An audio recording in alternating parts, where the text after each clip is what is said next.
Welcome back to How to Tickle Yourself. I am your host, Duff McDonald, along with my co-host, Matt McButter.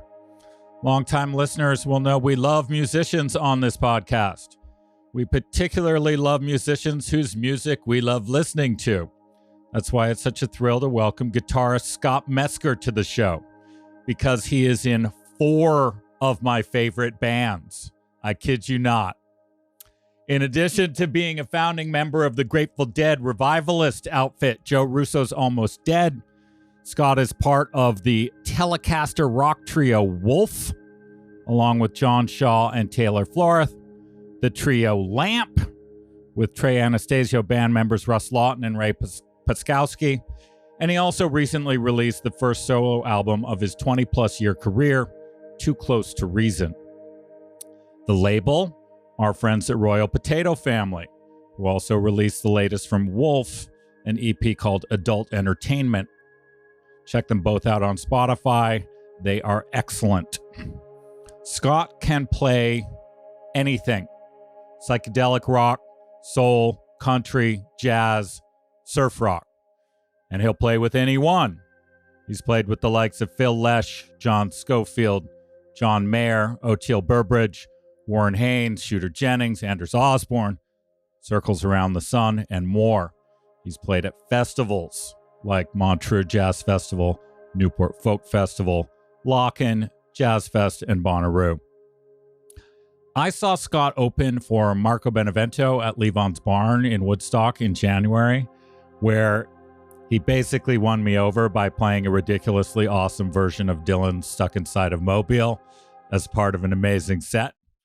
And I'm going to see him next month at Benevento's Follow Your Arrow Festival in Accord, New York, where he will play with the trio Lamp. Joey and I have seen him play with J-Rad on several occasions, so while I'm not exactly following him around, his guitar is certainly one of the mainstays of my live musical experience. Not to put too fine a point on it, but the man knows how to tickle those guitar strings. Welcome to the show, Scott. It's a pleasure to have you. Thank you so much for having me. Thanks for that ridiculously nice intro.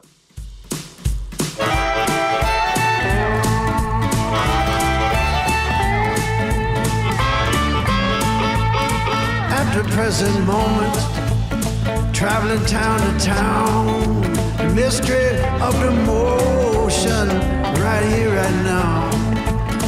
Right here, right now. Whoa, right here, right now.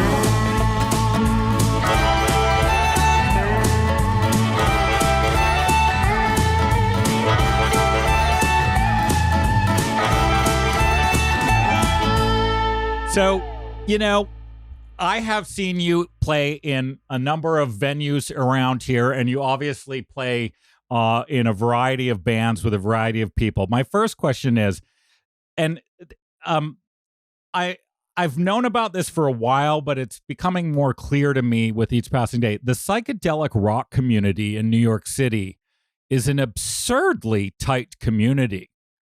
Can you tell us what it's like to be part of that scene?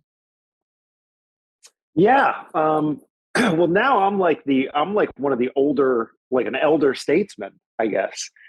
Which it's funny how you don't notice how that's happening, and then one day you wake up and you're like, "Oh, wait, I'm sort of like an old guy now." You know, I've had people who are kind of like the new people that are younger and newer on the scene come up to me and they'd be like, "Man, you really influenced the way that I play," and it's sort of like, wow, it's jarring to hear that. But I mean, you know, I came up at a time when there was a club called the Wetlands in New York City. Oh, yeah. It was like a whole scene there. It was right outside the Holland Tunnel.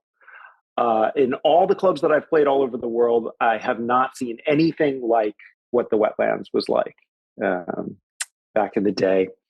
And the networking, you know, we didn't think of it as networking then, but in that club is where I met about half the people that you just mentioned that I play with. You know, it was where I met Joe, Russo, Marco, Tom, Hamilton. So there's 4/5 of J-Rad right there.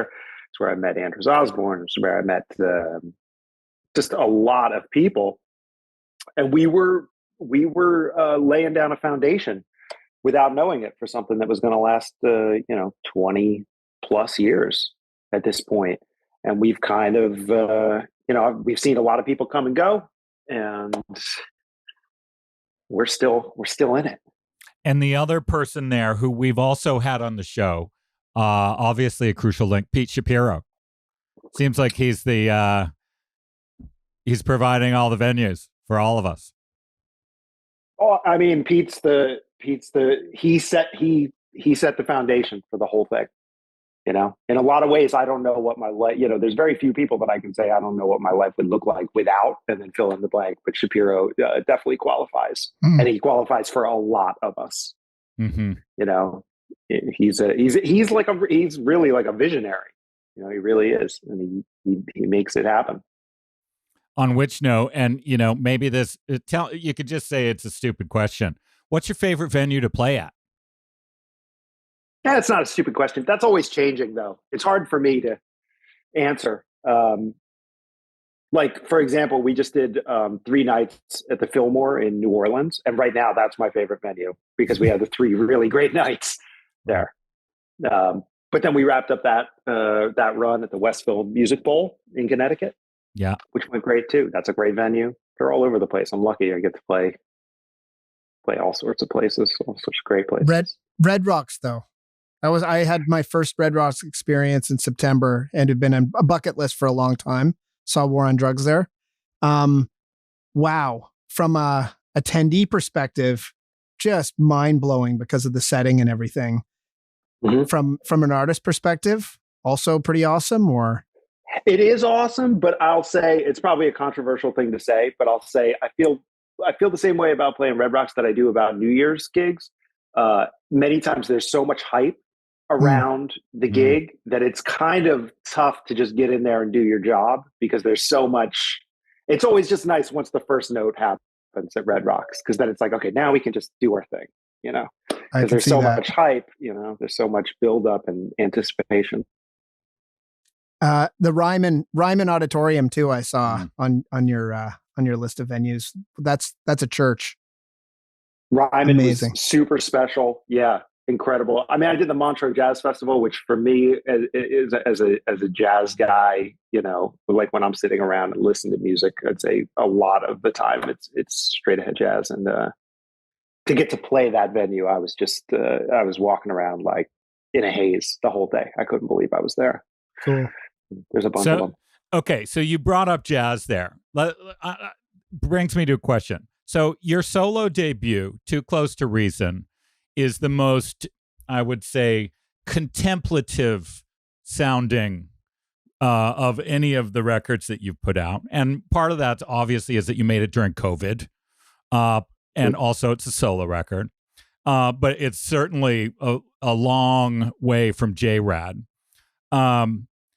Is there an Uber Scott Metzger, the guitarist, or are there multiple personalities that live within you that all get to come out like Wolf, J-Rat? Like, are they all living together in the same house? You have no idea like how poignant this question is, and how I don't know. I wish somebody could tell me. I wish somebody could just come and tell me, like, hey, be this guy musically, because I think it's confusing the hell out of some people. Like, for example, right now I'm recording a record that would be a solo Scott Metzger record, but it's like got vocals, and it's like 3-minute long kind of pop songs almost. Focus is not my strong suit. And I don't mind that at all, but the higher ups, it kind of drives them crazy, because it's kind of, if you're trying to package something, you have to know what it is, What box are they going to put you in? What shelf does this thing go on? Yeah, right. And the punk rock kid in me, the anti-established kid in me wants, it fights against that pretty hard, Totally. My career, I've been a business journalist, mainly written a bunch of books about business. And my last one's called Tickled. It's about presence. And the world had no idea what to do with it. No one even, they couldn't put it anywhere because they couldn't put me and it in the same place. So I feel you. Right. And how did that land for you? Did it go over well? Would you say, were you happy with how? No. Oh, I love it. I love it. And I have zero regret. But the people who were used to hearing from Duff McDonald did not know how to respond. So right. I feel that. But let's talk about you. I say good on you though. Just so you know, like I say, that's what art should be, I think. Right. And it felt like it. It was a release, and it was a I'm sure you felt this yourself a lot, especially live, but just also as an artist recording and stuff. It was the first time that something came out of me in a flood.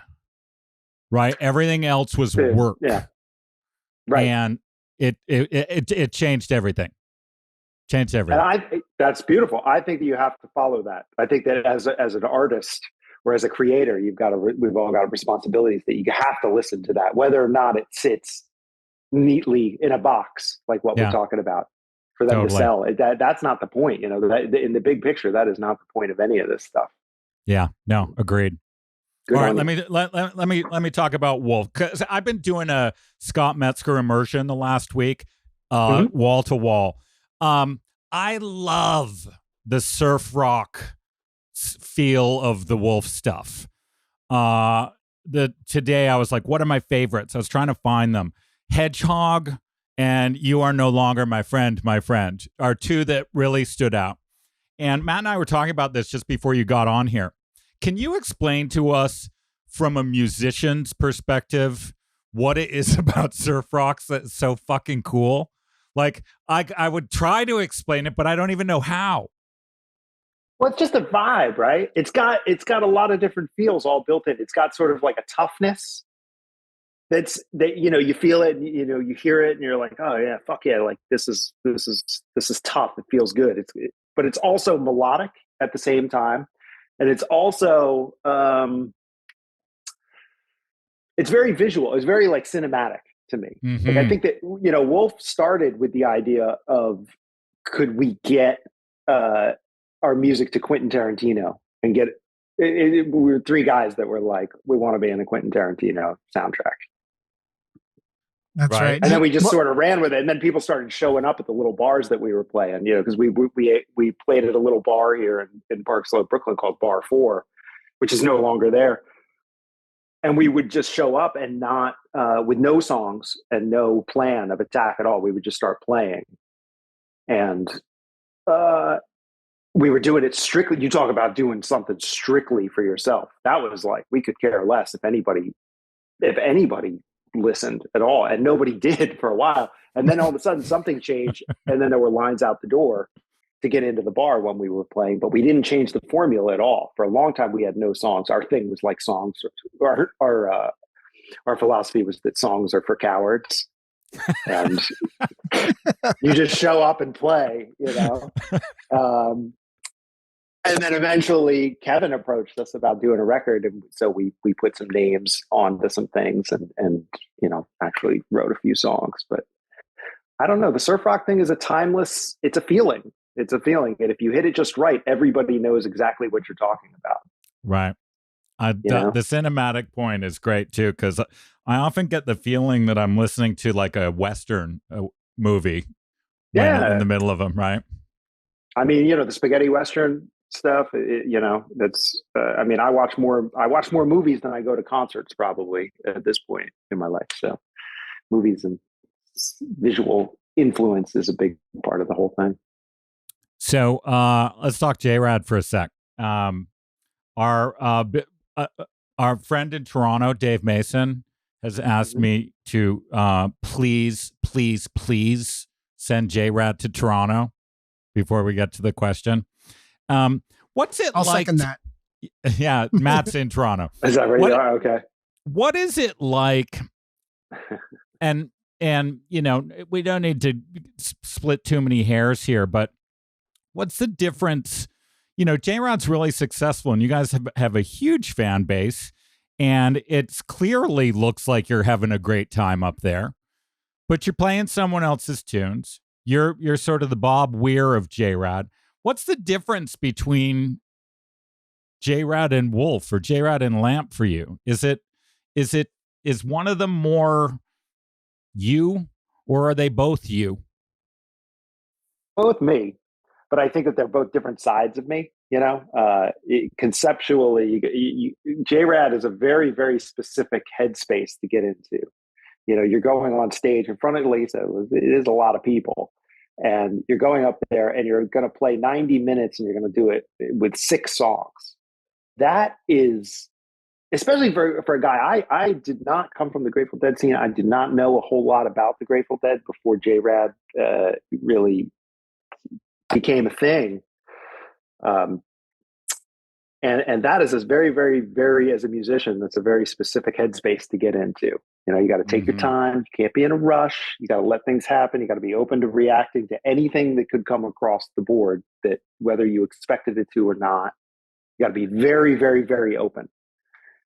If I'm playing with Lamp or with Wolf or something, it's a much more sort of like controlled environment is one way to say it, I guess. What about? I don't know if that's to the point. No, that answers your question. It does. So, a question about songwriting, because even though songs are for cowards, would you say your songs come from? Like, do you get to them through a structured approach, or do they come more from divine inspiration? Like, where does the core of a melody come from? Does it pop out at you, or do you have to find it? Like, yeah, I guess it comes in different ways. I mean, the word divine sticks out to me as like something that I'm very like anti, because I feel like to be any sort of precious about music destroys the whole thing. Like I feel like it's a very full contact process, and a very like, I think people like to think like, oh, you sit around and like the muse shows up and it just happens, and it's a very friendly, very painless experience. And I don't think any of that's true at all. Sometimes things happen very quickly, but I think you gotta fight for it even in those moments, to stay on track and whatnot. But for me, I mean, things happen all the time in different ways. Sometimes a melody will spark something. Sometimes somebody say like, "You're no longer my friend, my friend." Somebody said that in a sentence, and I was like, "That's a song for sure." And then it was just so clear that it had to be a spaghetti western, like murder scene type sounding thing, because it was like, "Oh, you're no longer my friend, my friend." That one sort of played itself, so to speak. But yeah, it happens all different ways, and I think that to try and nail it down into a formula, I've learned that just is more frustrating than anything, because you sort of just have to accept, or at least I've come to the fact that I need to just accept that it is sort of a free for all, and you just kind of got to take it as it comes. And sometimes it's easy, and sometimes it's hard. And if it's hard, it doesn't mean that you're failing somehow, or if it's easy, it doesn't mean that you crack the code either. It's like, it's just how it is, Mm-hmm. All right. So on a related note, influences, early influences, late influences. Who are your guitar heroes? Oh man. I'm somebody that has gone very, very deep and really believes in respecting what has come before me on the guitar. And I have a laundry list of guitarists, but if I had to pick like an all-star team of guys that has really influenced me, there's the Roy Buchanan and Danny Gatton are the two sort of Telecaster guys that I'm just in complete awe of. Richard Thompson is a guitarist that I just can't get enough of, and never seems to get old. Jim Hall in the jazz guitar world. Okay. Kurt Rosenwinkel in the modern jazz guitar world. There's about 1 million country guitar players. Don Rich, who was a Telecaster guy, you know, and these are this is leaving out like the obvious, like the Wes Montgomerys, the Bill Frisell's, the Jimi Hendrix's. Like, to me, those are like prerequisites. You have to be into those people if you're going to call yourself a really in the game guitar player. And then I've been lucky enough that I've had a lot of mentors that, you know, people that I really looked up to, that I've met and have like befriended. And, you know, John Abercrombie, I studied with John Abercrombie in college, and he, you know, we became good friends.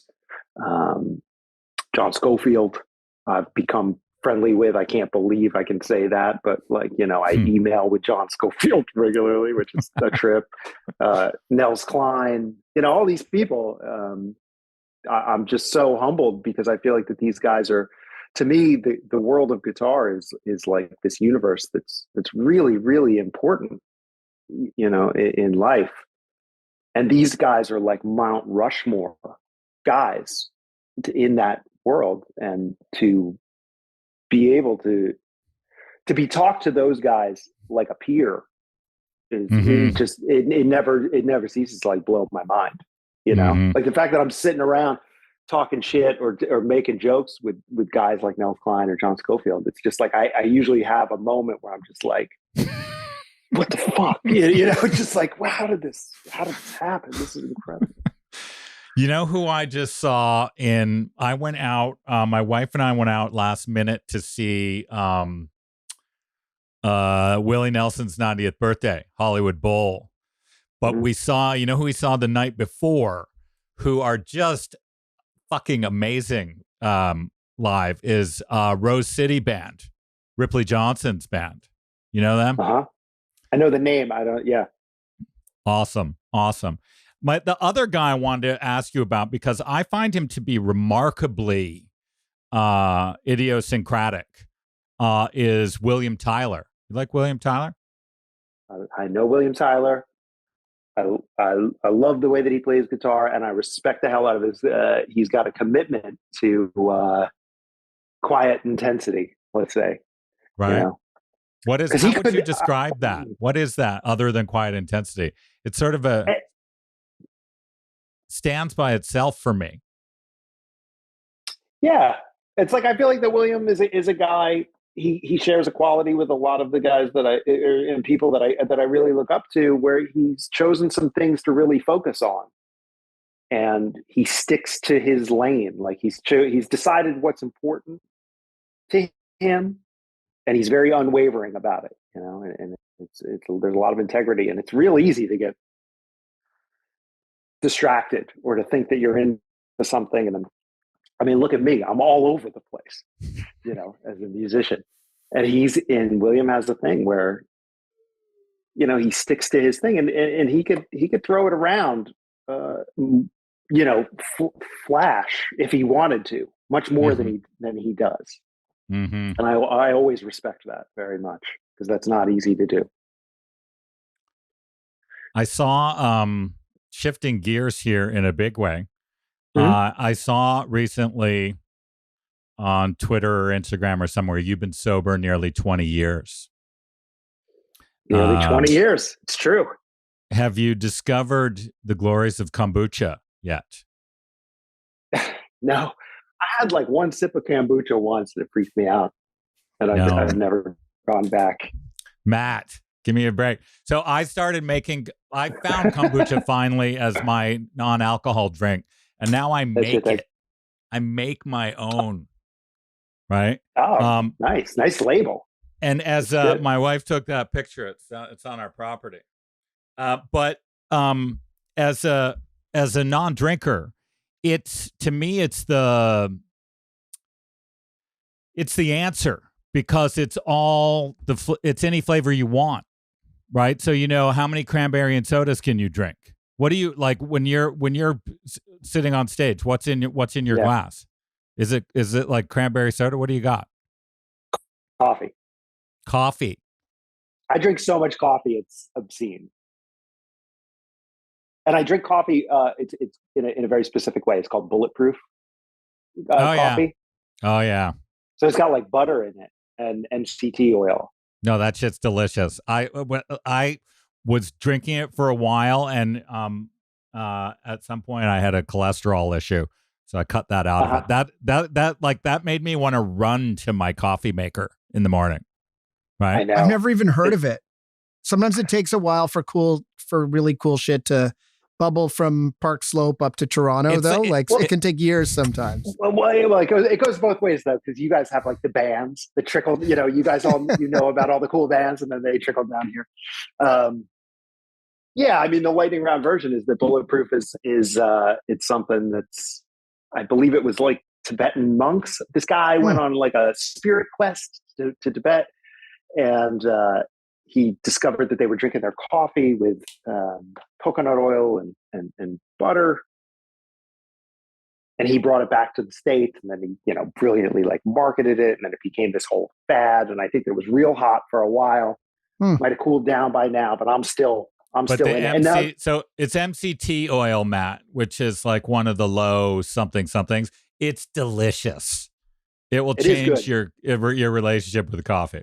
I'm getting on that. Yeah, it's like a different thing. It's like almost souped up coffee. And the guy who came up with the bulletproof brand is brilliant, because he realized that it's not people that are sitting around at home drinking this stuff. It's like people that are on the go. So he started making packets of a powder that you can just you just pour into whatever coffee you have. You pour the packet in, and I always am on stage with a little black thermos.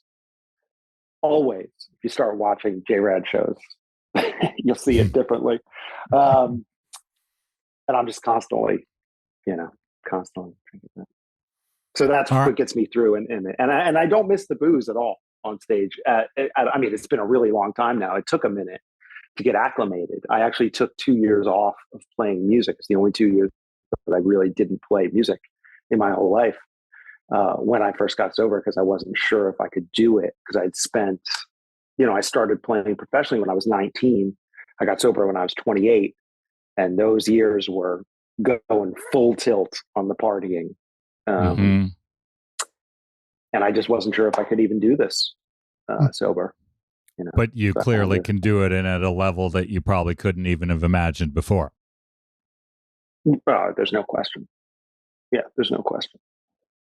This would be impossible with the way that things have turned out, and the way that I used to drink and do drugs. This would be absolutely impossible to sustain. Either I'd be kicked out or dead or something. Same. Work. Same. 100%. Yeah, that's the whole foundation of the whole thing for me. I mean, it's like the being sober thing is. I will not, I refuse to even consider playing games with that, that foundation. Changed everything. Everything. And just me as a guy too, not only me as a musician, but also, I'm just over the 17 years I've been doing this, I've built up. Everything hinges on it, right? It's like, the reputation that I have for being professional, for being dependable, for being trustworthy, for being just a good guy who can keep his cool under high pressure situations, because we're surrounded by a lot of that, there's a lot of intensity out there. I'm always amazed when people are sober and they can come to J-Rad shows, because I see the level of intensity out there. It's a lot, and it's a long night. So, yeah. What are you reading these days? What book's on your nightstand? It's the Bill Frisell biography called Beautiful Dreamer. Okay. It's great. And the new Rick Rubin book. Oh, is that good? Everybody's. Yeah. I have that on my bedside table. That's high on my list right now. I've heard it's incredible. Yeah, it's great. I like the way that he did it, because it's not like you have to sit and read it from page one to page, from cover to cover. It's like sort of more his thoughts on creativity in little like 4-page paragraphs. So it's all, you can use it all like professionally. Like it's almost definitely. Yeah. Oh yeah. Cool. I'm going down the list of my friends who own recording studios, sending it out as gifts. Everybody's getting a copy. Everybody who owns a studio should have one of those, just lying around. And you just said you were watch more movies than go to shows. What's your favorite recent movie or show?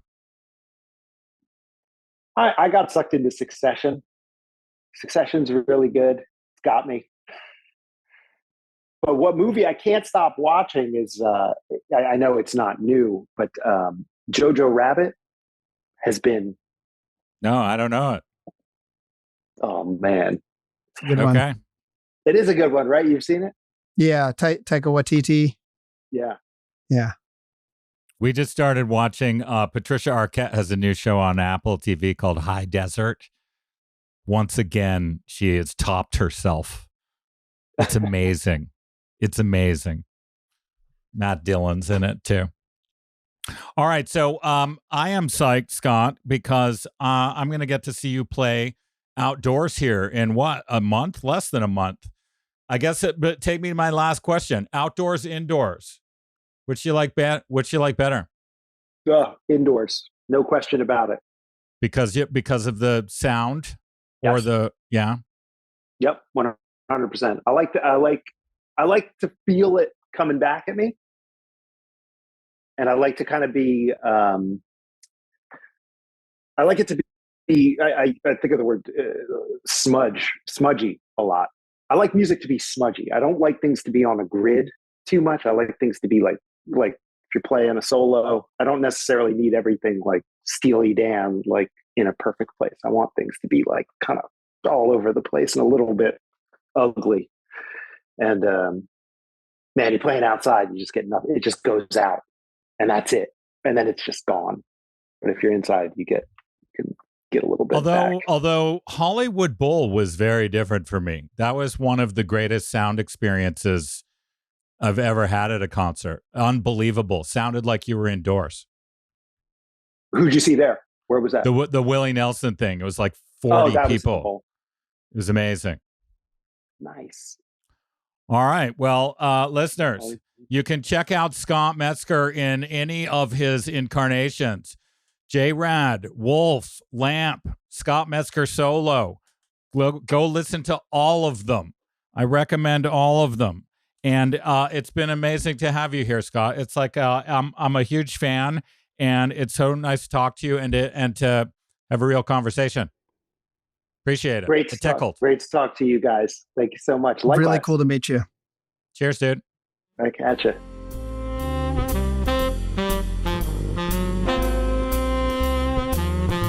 Wow. That was exciting. It was thrilling. I love watching Scott play. He's a virtuoso in any of the genres he plays in, and to discover that he is a down to earth and completely chill and nice guy just makes it all the better. Yeah. So after the interview, you were telling him how you're going to see him in, what is that, in a month? What's the date of that show? What are the details? It's called Follow Your Arrow, June 17th in Accord, New York. And what's the venue like? It's an outdoor festival type venue? Marco Benevento puts on this thing. It's the second year. It's a place called Arrowwood Farms. It's like a brewery / outdoor event thing. I've seen shows there before, and it's like a full day show. Bar Brothers are coming down from Canada. We're very excited. Amazing. Sounds fun. I would come, but it's too far for me. I tried to get our friend Dave Mason to come down because he loves all these guys, as much as any of us. And I think he's got some kind of family vacation plan. The guy's lost the compass. Dave, get down here. It's June 17th. So yeah, it's just to repeat the point that I made at the beginning. One of the amazing things, Scott said it's like he's got a lack of focus. It's not a lack of focus. It's a infinite. It's a wide skill. Angle. Yeah, wide has a wide angle lens. The guy can play anything. And do you hear that part? It's like he wasn't even that into the Dead before J-Rad formed, and now he is. There are people who would say, and this is not a question for him. I know what you're going to say. They're going to say he's a better Bob Weir than Bob Weir. No, but that J-Rad is a better Dead show than Dead & Co. Oh, wow. Right? Yeah. And which is almost like saying the same thing. Maybe. Yeah. So those guys are great. And they play, he's talking about Pete Shapiro. They play at Brooklyn Bowl and the Capitol Theater on a regular circuit. And it is just amazing how that whole scene, 20 years of musicians who've all been playing together in this sort of New York network. It's pretty wild. It's one of the reasons why it's great to live here. Yeah, well, it was interesting. And thinking back to the interview with Pete Shapiro, is that it wasn't really set up just as a venue. Like it really was set up as a philosophy, right? Like the wetlands. And it turns out that has more staying power for like the community that it fostered than had it just been a venue, right? We're just opening up a venue, and the venue is just going to be a place where you can come see music. It was more than a place, and clearly that has transcended the venue itself. Yeah, and it's the community of fans that has followed those guys around too. It's also pretty thick. There was there's a mail listserv for something called the Freaks, the New York Freaks or something. Our friends were on it, where they would, back in early internet days, you'd get your alerts that these guys were playing at certain places and stuff. And so the same musicians would play and the same fans would be there. So it's like a J-Rad show in New York. I'm pretty sure that 90% of the people were at the last J-Rad show, and the one before that, and the one before that. There's not a lot of room, like there's not a lot of spare tickets going around other than for their diehards. All right, so I got one for you here. I found this last week. So you know how in hip hop or ghetto slang, instead of all right, they say I. Yeah. I've seen it written too. It's usually like with an apostrophe for the L's, right? Right. So I'm reading this book, one of my yoga books by this guy called Sri Atmananda. It's he's from the 50s in India. And at first I thought it was a typo. He said, coined it. He coined no, it's not that. It was, he said, if you've got everything you've sorted all right, and it's ARIGHT, and the line was, I wonder if I'd heard all right, and it means correctly or properly. So like, I isn't so far outside the mainstream that I used to think it was. It's like, it's almost the same word. All right.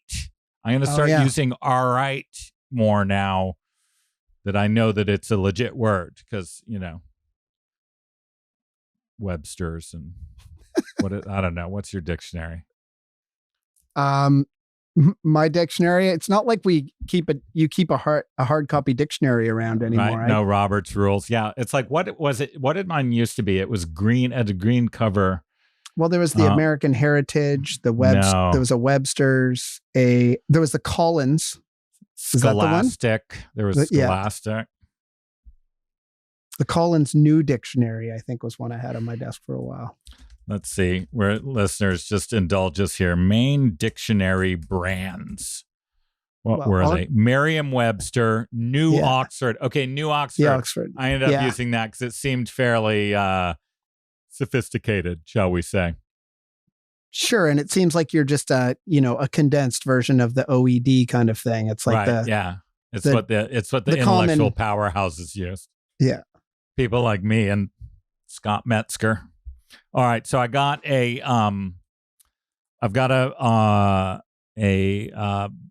Ori Bindo to close us out here.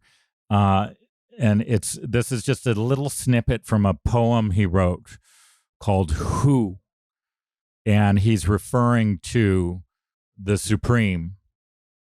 Even if Scott Metzger won't talk about the divine, we'll talk about it here. But I'm sure he'd be on board with this. And it goes like this. We will tell the whole world of his ways and his cunning. He has rapture of torture and passion and pain. He delights in our sorrow and drives us to weeping, then lures with his joy and his beauty again. All music is only the sound of his laughter. All beauty, the smile of his passionate bliss. Our lives are his heartbeats, our rapture the bridal. Of Radha and Krishna, our love is their kiss. Music is the laughter of God. All right. You're supposed to add listeners. an I at the end. All right, listeners. Thanks for listening. We'll be back with you in a week. Bye-bye.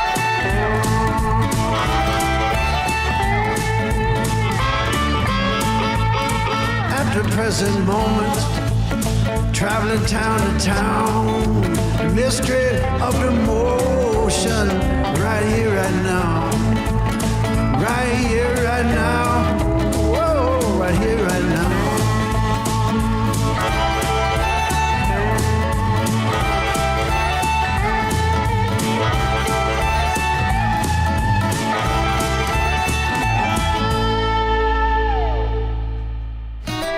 You've been listening to How to Tickle Yourself with your hosts Duff McDonald and Matt McButter. You can help us by liking, subscribing, and sharing this podcast with others. You can talk to us and see what else is happening on Instagram and Facebook at How to Tickle Yourself.